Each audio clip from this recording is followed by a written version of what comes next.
बच्चों देखिए, आज हम एक टॉपिक कर लेते हैं डिजास्टर एंड डिजास्टर मैनेजमेंट। ये एसएसटी का टॉपिक है, करिए स्कूल की। जब हमारे गांव या शहर में कभी भी बाढ़ आती है तो हमारे चारों तरफ अफरा तफरी मच जाती है। घरों में पानी भर जाता है, घर का सामान या तो नष्ट हो जाता है या बहकर कहीं और चला जाता है। कमजोर घर तो गिर जाते हैं और मनुष्य जानवरों की जान भी चली जाती है। फसल बर्बाद हो जाती है। बाढ़ की विभीषिका से उबरने में मनुष्य को काफ़ी समय लग जाता है। इसी प्रकार भूकंप आने पर भी मनुष्य जीवन पर प्रतिकूल प्रभाव पड़ता है।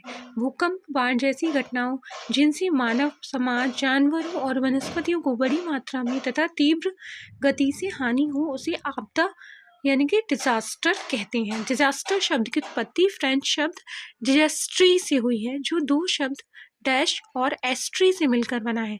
डैश का अर्थ है अशुभ और एस्ट्री का अर्थ है सितारा। इस प्रकार डिजास्टर का अर्थ होता है अशुभ तारा।